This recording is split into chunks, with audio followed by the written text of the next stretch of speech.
रामू एक छोटे से गांव में अपने परिवार के साथ रहता था। उसके पास एक छोटा सा खेत था जिस पर वह दिन रात मेहनत करता था।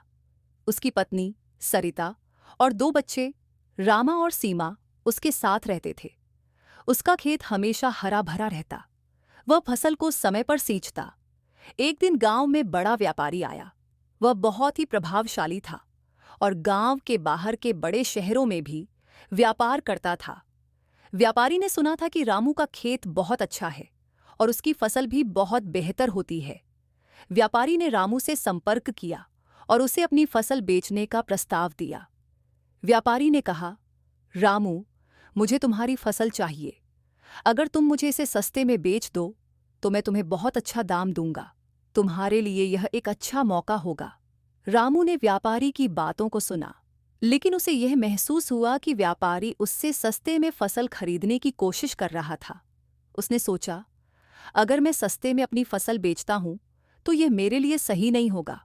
मुझे अपनी मेहनत का पूरा दाम मिलना चाहिए। रामू ने जवाब दिया, व्यापारी जी, मैं आपकी बात समझता हूं, लेकिन मुझे अपनी फसल का सही मूल्य चाहिए। मैं अपनी मेहनत से उगाई गई फसल को किसी के साथ गलत तरीके से नहीं बेच सकता।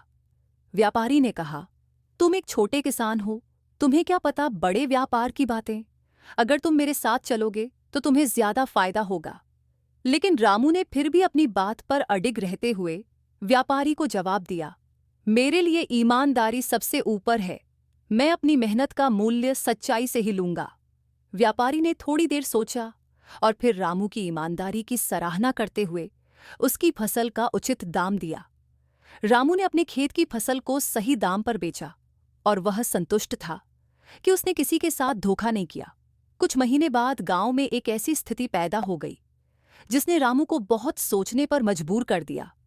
गांव में एक बहुत बड़ा तूफान आया जिसने सभी किसानों की फसल को बुरी तरह से नष्ट कर दिया। रामू का खेत भी इससे प्रभावित हुआ था और उसकी सारी फसल बर्बाद हो गई थी। रामू को समझ नहीं आ रहा था कि वह अब क्या करे। उसके पास जो भी पैसे थे वह फसल लगाने में ही खत्म हो गए थे। उसके पास अब कोई साधन नहीं था। रामू ने सोचा, अगर मुझे खेती फिर से शुरू करनी है तो मुझे किसी से उधार लेना होगा। गांव में एक साहूकार था जो बहुत ही कड़ा ब्याज लेता था। रामू जानता था कि यदि वह साहूकार से उधार लेगा तो उसे बहुत नुकसान होगा, लेकिन उसके पास और कोई रास्ता नहीं था। रामू ने साहूकार से कुछ पैसों की उधारी ली, लेकिन उसने तय किया कि वह पूरी कोशिश करेगा कि समय पर उसे चुका सके। वह जानता था कि अगर वह किसी भी तरह से ब्याज के जाल में फंस जाएगा, इसलिए उसने खुद को पूरी तरह से मेहनत करने के लिए समर्पित किया। रामू ने फिर से अपने खेतों पर मेहनत करना शुरू किया।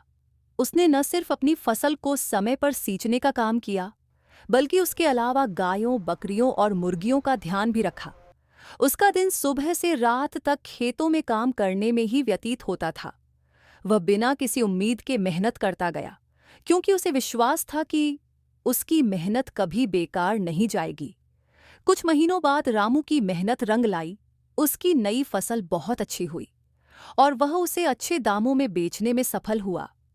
उसने अपने साहूकार को भी पूरा ब्याज चुकता कर दिया और इसके बाद अपनी जिंदगी को फिर से संजीवनी दी। गांव वाले उसकी ईमानदारी और मेहनत की बहुत तारीफ करने लगे। वह समझ गए थे कि जो व्यक्ति अपनी मेहनत और ईमानदारी से काम करता है वह हमेशा सफल होता है।